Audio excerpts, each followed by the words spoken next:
Economic students को श्वेता का hello. आज का टॉपिक है इनकम मेथड और उसके द्वारा नेशनल इनकम की मेजरमेंट। वैल्यू एडेड और एक्सपेंडिचर मेथड्स के लिए मेरे वीडियोस फॉलो करें, इकोनॉमिक्स एक्सक्लूसिव को सब्सक्राइब करें और नोटिफिकेशंस ऑन रखें। सर्कुलर फ्लो पर बने मेरे पिछले वीडियो में मैंने बताया था कि इनकम मेथड इस डिस्ट्रीब्यूशन फेज में इस्तेमाल किया जाता है जहां फैक्टर इनकम्स फर्म से हाउस होल्ड की तरफ जाती हैं। यानी कि इनकम मेथड में फैक्टर्स ऑफ प्रोडक्शन को मिलने वाली सभी incomes, rent, wages, interest, profit को ऐड करके नेशनल इनकम की कैलकुलेशन की जाती है। चलिए अब नेशनल इनकम के कंपोनेंट्स को जरा ध्यान से समझते हैं। ये सभी स्लाइसेस मिलकर नेशनल इनकम का पिज्जा बनाते हैं। कॉम्पनसेशन ऑफ एम्प्लॉइज, सीओई, यानी प्रोडक्टिव सर्विसेज प्रदान किए जाने पर जो रिटर्न एम्प्लॉयर एम्प्लॉई को देता है।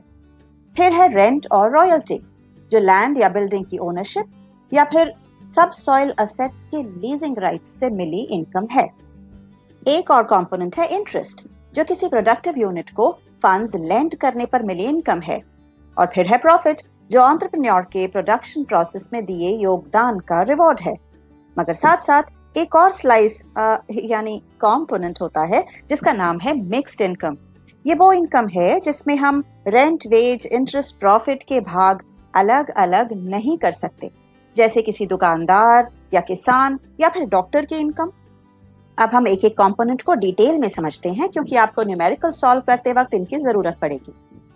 सीओई एम्प्लॉयर से प्राप्त सभी पेमेंट्स और बेनिफिट्स है, तो इसके भाग होंगे वेजेस एंड सैलरीज कैश में, काइंड में और सोशल सिक्योरिटी स्कीम्स में एम्प्लॉयर्स का दिया हुआ कंट्रीब्यूशन। चलिए इनको समझते हैं। Wages and salaries in cash समझना आसान है, बस ये याद रखिए कि इसमें बोनस, कमीशन और एम्प्लॉयर द्वारा दिया हर मॉनेटरी बेनिफिट इंक्लूड होगा। Wages and salaries in kind सभी नॉन मॉनेटरी बेनिफिट्स होंगे, जैसे कि कम या बिना किराए का दिया घर या फिर कोई फ्री मेडिकल या एजुकेशन फैसिलिटी। पर याद रहे, अगर कोई फैसिलिटी एम्प्लॉय के काम के लिए आवश्यक है और सिर्फ काम के दौरान ही इस्तेमाल की जाएगी, तो फिर वह सीओई नहीं है, वह फर्म का इंटरमीडिएट कंजम्पशन है, जैसे कि यूनिफॉर्म या केवल काम के लिए दिया गया कोई व्हीकल। सीओई का ये भाग है एम्प्लॉयर का अपनी एम्प्लॉय की सोशल सिक्योरिटी के लिए दिया गया कंट्रीब्यूशन, जैसे कि प्रोविडेंट फंड या ग्रेचुइटी का कंट्रीब्यूशन या फिर कोई इंश्योरेंस। सीओई के बाद दूसरा कंपोनेंट है रेंट और रॉयल्टी। रेंट दो तरह की रेंटल इनकम होगा, रेंट की गई लैंड या बिल्डिंग का एक्चुअल रेंट और सेल्फ ऑक्यूपाइड प्रॉपर्टीज का इंप्यूटेड रेंट। ये उस प्रॉपर्टी की मार्केट रेंटल वैल्यू से कैलकुलेट किया जाएगा। और रॉयल्टी है सब सॉइल असेट्स के लीजिंग राइट्स दिए जाने पर कमाई गई इनकम, जैसे कि कॉन्ट्रैक्टर्स को मिनरल डिपॉजिट्स के माइनिंग राइट्स दिए जाना। इंटरेस्ट इनकम केवल प्रोडक्टिव सर्विसेज के लिए दिए गए लोन्स पर कमाई गई इनकम होगी, यानी कंजम्पशन लोन्स पर दिया इंटरेस्ट या सरकार का पब्लिक डेट पर दिया इंटरेस्ट इंटरेस्ट इनकम में ऐड नहीं होंगे। एक और बात, एंटरप्रेन्योर के अपने खुद के फंड्स पर इंप्यूटेड इंटरेस्ट ऐड करना ना भूलें, ये मार्केट रेट ऑफ इंटरेस्ट पर वैल्यू किए जाएंगे। एंटरप्रेन्योर के रिवॉर्ड प्रॉफिट के तीन भाग होते हैं, कॉर्पोरेट टैक्स यानी टोटल प्रॉफिट पर सरकार को दिया डायरेक्ट टैक्स, डिविडेंड या डिस्ट्रीब्यूटेड प्रॉफिट यानी शेयर होल्डर्स को दिया प्रॉफिट का हिस्सा, और रिटेन्ड अर्निंग्स जिसको अनडिस्ट्रीब्यूटेड प्रॉफिट या प्राइवेट सेक्टर की सेविंग्स भी कहते हैं, जो बिजनेस की एक्सपेंशन या फिर कंटिजेंसीज के लिए रखा जाता है। मिक्स्ड इनकम ये टर्म उस इनकम को दी गई है जब रेंट, इंटरेस्ट, वेज, प्रॉफिट के भाग अलग अलग नहीं किए जा सकते। ये प्रॉब्लम अक्सर डॉक्टर्स, सीएस जैसे सेल्फ एम्प्लॉयड या फिर फार्मर्स या फिर अनइनकॉर्पोरेटेड एंटरप्राइजेस जैसे शॉपकीपर्स के विषय में आती है। तो इन सब लोगों की इनकम्स मिक्स्ड इनकम की कैटेगरी में रखी जाती है। यहाँ एक नई टर्म इंट्रोड्यूस करना सही रहेगा, ऑपरेटिंग सरप्लस। ये इनकम फ्रॉम प्रॉपर्टी यानी इंटरेस्ट और रेंट रॉयल्टी और इनकम फ्रॉम एंटरप्रेन्योरशिप यानी प्रॉफिट का सम है।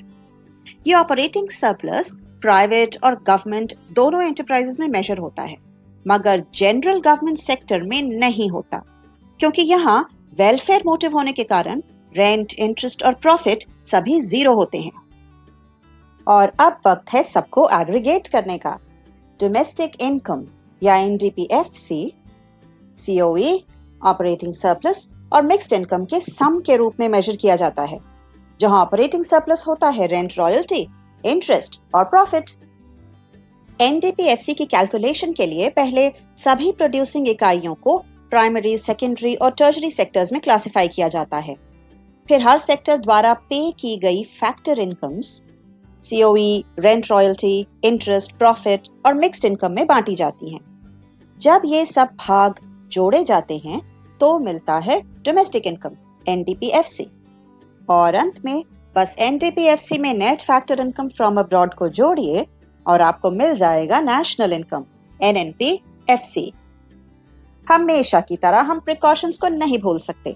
तो नंबर 1, ट्रांसफर इनकम्स जैसे कि old age pension, scholarships, donations, gifts national income में इंक्लूड नहीं किए जाते, क्योंकि इन इनकम्स का किसी भी प्रोडक्टिव एक्टिविटी से कोई संबंध नहीं है। दूसरा प्रिकॉशन है सेकेंड हैंड गुड्स की सेल से हुई इनकम। अब ये इनकम्स तब ऐड हो चुकी हैं जब ये गुड्स ओरिजिनली सेल किए गए, इसलिए इनको फिर से ऐड नहीं किया जाता। इन्हें दोबारा जोड़ने से डबल काउंटिंग हो जाएगी। लेकिन ध्यान रहे, अगर कोई एजेंट या डीलर सेकेंड हैंड गुड्स की सेल से ब्रोकरेज या कमीशन कमा रहा है तो वो इनकम ऐड की जाएगी, क्योंकि वो तो करंट ईयर में की गई प्रोडक्टिव सर्विस है। तीसरा प्रिकॉशन है शेयर्स, बॉन्ड्स, डिबेंचर्स आदि की सेल से हुई इनकम्स ऐड नहीं की जाती। ये फाइनेंशियल असेट्स की ट्रांजैक्शंस किसी भी प्रोडक्टिव एक्टिविटी में योगदान नहीं करती, केवल पेपर क्लेम्स हैं, इसीलिए ऐड नहीं की जाती।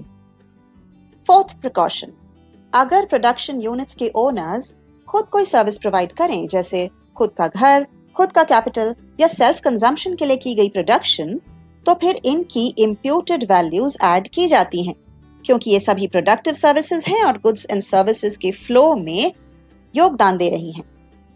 हम सभी को विंडफॉल प्रॉफिट्स पसंद हैं, अनएक्सपेक्टेड गेन्स जो बस लकी सर्कमस्टांसेस से मिलें, लेकिन ये नेशनल इनकम में इंक्लूड नहीं होते, क्योंकि इससे कोई भी प्रोडक्टिव एक्टिविटी जुड़ी हुई नहीं है। तो लॉटरी आदि से मिली इनकम या इनहेरिटेंस से मिली इनकम ऐड मत कीजिएगा। लास्ट प्रिकॉशन है कि अगर वेल्थ या पास्ट सेविंग्स से कोई पेमेंट्स की जाती हैं तो वो इंक्लूड नहीं होती, क्योंकि वो current flow of goods and services पर कोई प्रभाव नहीं डालती, जैसे कि डेथ ड्यूटी, गिफ्ट टैक्स या इंटरेस्ट टैक्स की पेमेंट्स ऐड नहीं की जाती।